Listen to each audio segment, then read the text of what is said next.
Queridos hermanos, iniciamos la lección divina de este día lunes 1 de agosto, lunes de la 18ª semana del tiempo ordinario.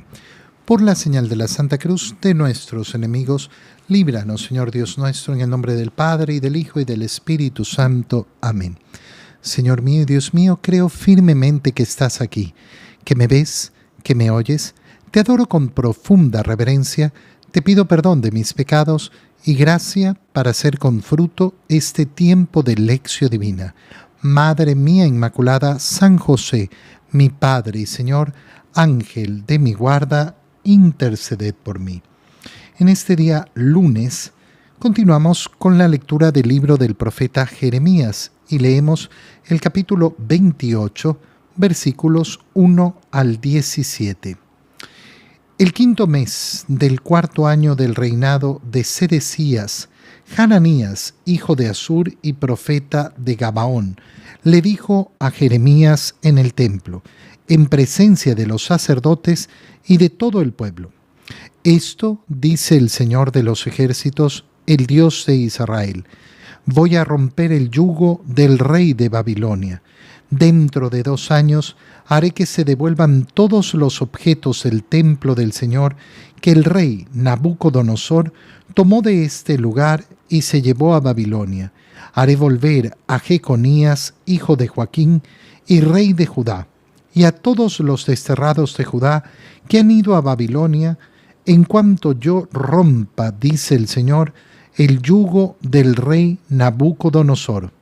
Entonces el profeta Jeremías le respondió a Hananías en presencia de los sacerdotes y de todo el pueblo que estaba en el templo del Señor: Amén. Que así lo haga el Señor, que el Señor confirme lo que has predicho y haga retornar de Babilonia a este lugar los objetos del templo del Señor y a todos los desterrados. Pero pon atención a lo que voy a decirte delante de todo el pueblo. Antes de mí y antes de ti siempre ha habido profetas que predijeron a muchos países y a grandes reinos la guerra, el hambre y la peste. Y cuando un profeta predice la paz, solo hasta que se cumplen sus palabras se puede reconocer que es verdadero profeta, enviado por el Señor. Entonces Hananías tomó el yugo que traía Jeremías en el cuello, lo rompió y le dijo delante de todo el pueblo: Esto dice el Señor: así romperé el yugo de Nabucodonosor, rey de Babilonia, dentro de 2 años, y lo quitaré del cuello de todas las naciones. Jeremías se alejó de allí. Pero un tiempo después de que Hananías había roto el yugo del cuello del profeta Jeremías, el Señor le habló a éste y le dijo: Ve y dile a Hananías: Esto dice el Señor: has roto el yugo de madera, pero yo lo sustituiré por uno de hierro, porque esto dice el Señor de los ejércitos, el Dios de Israel: he puesto en el cuello de todas estas naciones un yugo de hierro para someterlas al servicio de Nabucodonosor, rey de Babilonia, y hasta las bestias del campo los servirán. Y Jeremías añadió: Escucha, Hananías, no te ha enviado el Señor, y tú has hecho que el pueblo crea en una mentira. Por eso el Señor te dice: yo te borraré de la superficie de la tierra. Este año morirás por haber incitado a la rebelión contra el Señor. Y el profeta Hananías murió aquel mismo año en el mes 7. Palabra de Dios. Ocurre entonces que se ha cumplido lo que había anunciado el profeta Jeremías, que recuerda que han querido los sacerdotes y los profetas hacerlo morir porque había profetizado en contra del templo, en contra de la ciudad santa. Y sin embargo, lo que ha ocurrido es efectivamente lo que había anunciado Jeremías. El pueblo ha sido deportado, han sido llevados los objetos sagrados del templo, se ha consumado aquello que había anunciado Jeremías. Pero ahora aparece un profeta falso, Hananías, que profetiza delante de los sacerdotes y de todo el pueblo que en 2 años iba a romper el yugo de Babilonia e iba a devolver todos los objetos del templo del Señor, que iba a domar al rey Nabucodonosor y que volverían todos los deportados, incluyendo a Jeconías, hijo de Joaquín, rey de Judá. ¿Qué le dice Jeremías? Amén. Ojalá que así sea.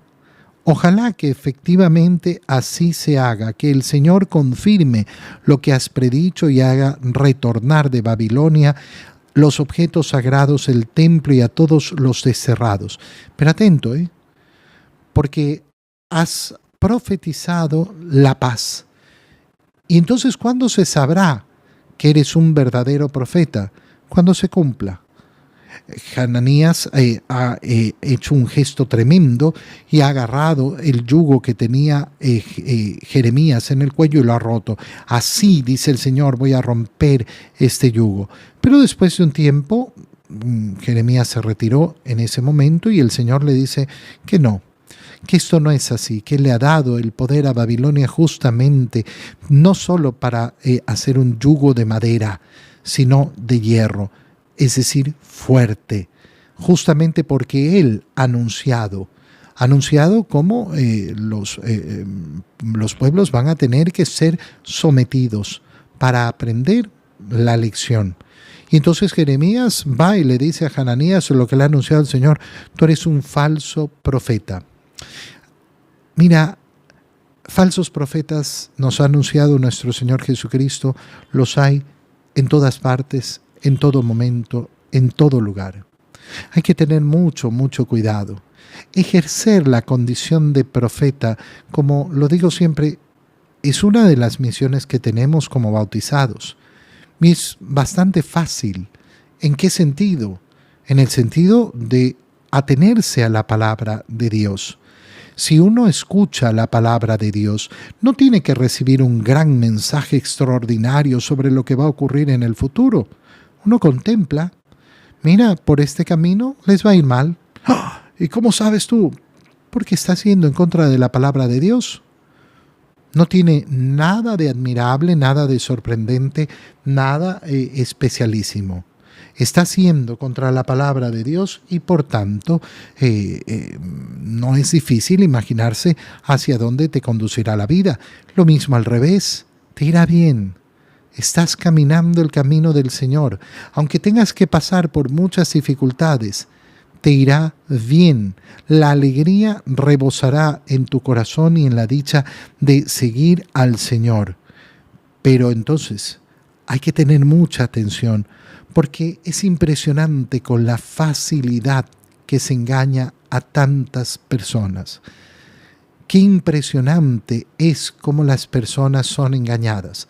A mí me llegan todo el tiempo las personas que me dicen: es que fui donde una señora, donde un señor que me dijo que a mí me habían hecho un daño.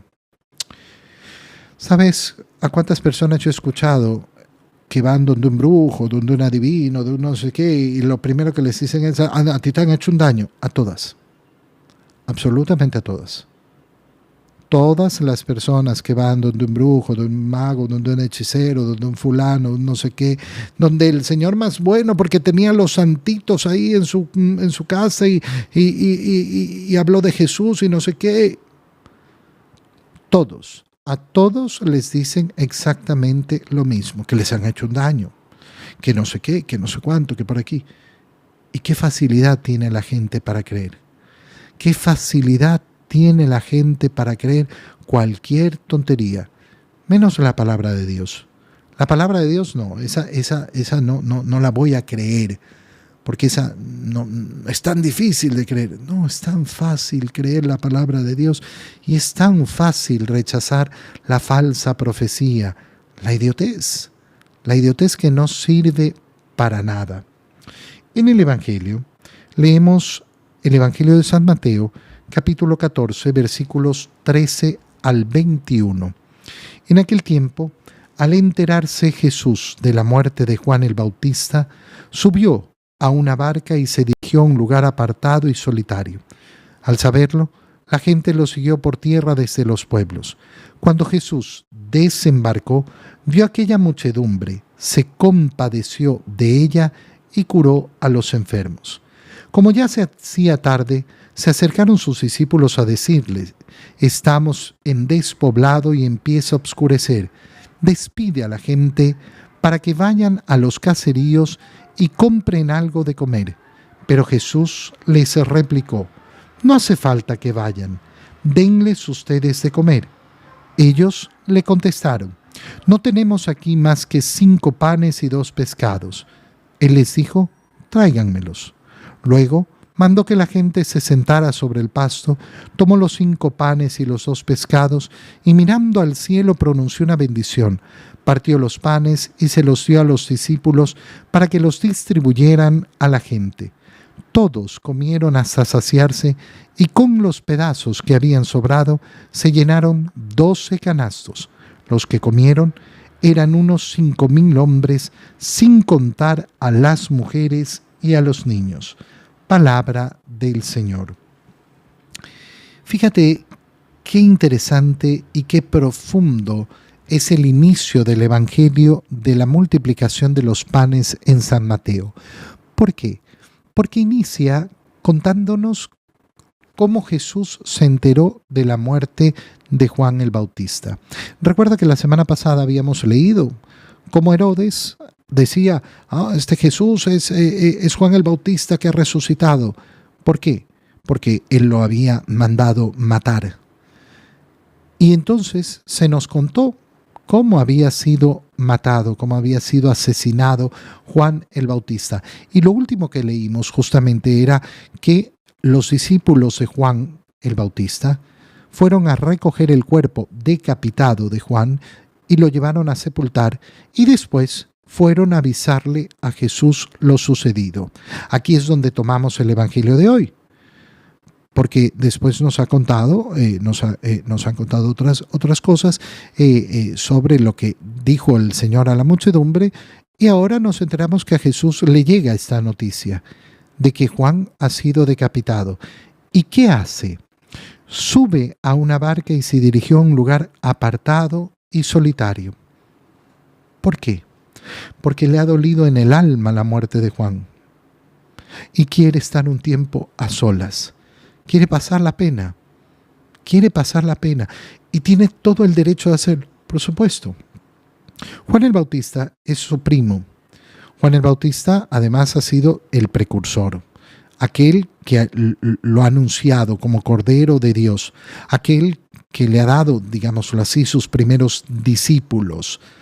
Pero nosotros podemos imaginar esa amistad entrañable que debe haber habido.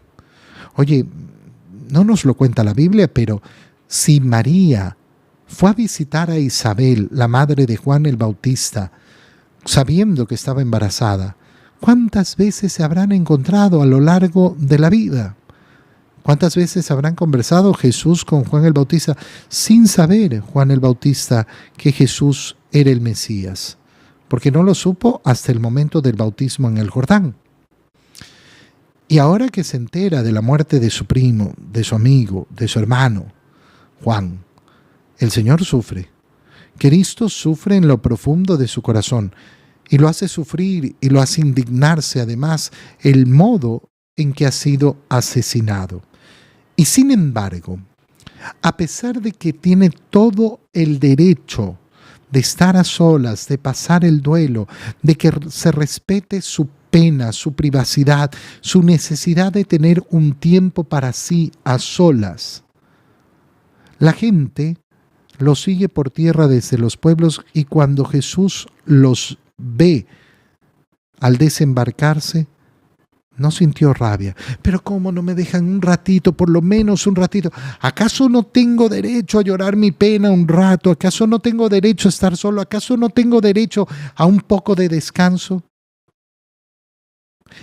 Esta no es la manera en que actúa el corazón de Jesús. El corazón de Jesús, ¿cómo actúa? ve a la gente y se compadece. Quien quiere imitar a Cristo tiene que preocuparse de tener un corazón compasivo. Tiene que preocuparse de tener un corazón compasivo. Un corazón capaz de ponerse en los pies del otro. Qué fácil es mirar las cosas desde mi perspectiva. Oye, pero yo tengo derecho a un poco de paz, a un poco de tranquilidad. Sí, pero cuando salgo de mí mismo y me pongo en los pies del otro, veo la necesidad que tiene el otro. Veo la necesidad que tiene efectivamente el otro de sentirse llamado a estar cerca del Señor, de ser servido. Y el Señor se compadece de ellos. ¿Y qué hizo? Se puso a curar a todos los enfermos. Pero se hacía tarde. La gente ha salido a buscar al Señor sin preocuparse de llevar provisiones. Y entonces los discípulos, que están atentos a la situación, le hacen ver lo que está pasando. Estamos en despoblado y empieza a oscurecer. Despide a la gente para que se vayan a los caseríos y compren algo de comer. No hace falta. El Señor no solo se ha compadecido y ha curado a los enfermos y ha acogido a todos los que fueron a buscarlo, sino que además no quiere de ninguna manera que se vayan. No quiere mandarlos sin alimentarlos Él mismo. No hace falta. Denles ustedes de comer. Fíjate qué preciosas son estas palabras dirigidas a nosotros, para tener esa compasión por todos aquellos que no tienen un plato digno de comida. Denles ustedes mismos de comer. ¿Cuánta preocupación tiene que haber en nuestro corazón, efectivamente, para que la distribución del alimento sea una distribución verdadera? Qué pena y profunda pena da ver cómo en este mundo sobra comida. Sobra comida. En este mundo no falta comida. En este mundo sobra comida. Pero no todos la tienen. ¿Y cuánta comida se desperdicia? Una actitud de compasión en nuestro corazón debe ser nunca desperdiciar nada. Nunca desperdiciar nada de comer. Denles ustedes de comer. Pero Señor, no tenemos más que 5 panes y 2 pescados. Con eso basta, tráiganlos. Pero ¿cómo voy a hacer yo? Haz lo que puedes con lo que tienes. Y deja el resto en las manos del Señor. Haz lo que puedes con lo que tienes. Y el resto, ponlo en las manos del Señor. Y el Señor mandó que la gente se sentara, tomó los 5 panes, los 2 pescados, pronunció la bendición, los partió y los fue distribuyendo a sus discípulos y sus discípulos a la gente. Mira esa acción tan preciosa. El Señor no lo entrega directamente a la gente. Podía hacerlo, no lo hizo. Se lo entrega a sus discípulos. ¿Por qué? Porque quiere tu acción, mi acción. Al final del día, nuestras obras de caridad son grandiosas en las manos del Señor. Pero el Señor no las realiza si no participamos tú y yo, si no actuamos tú y yo, si no nos proponemos efectivamente actuar nosotros. Y todos comieron, eran más de 5,000 hombres sin contar las mujeres y los niños. Se llenaron 12 canastos con las sobras. Verdaderamente, cuando uno tiene el corazón generoso y cuando tiene el corazón compasivo y se pone en las manos del Señor y cumple lo que el Señor nos ha dicho, se harán obras grandes. Algo está comprobado a lo largo de toda la historia de la Iglesia, y es que nunca las obras de caridad de los cristianos han sido pocas. Nunca. Nunca. La generosidad siempre ha sido abundante y tenemos que darnos cuenta cómo con tan poquito el Señor ha hecho tanto siempre. Pero ahí donde no queremos participar, donde no queremos nosotros hacer lo que tenemos que hacer, entonces el Señor lo dejamos sin manos. para actuar porque sus manos somos nosotros. Te doy gracias, Dios mío, por los buenos propósitos, afectos e inspiraciones que me has comunicado en este tiempo de Lección Divina. Te pido ayuda para ponerlos por obra.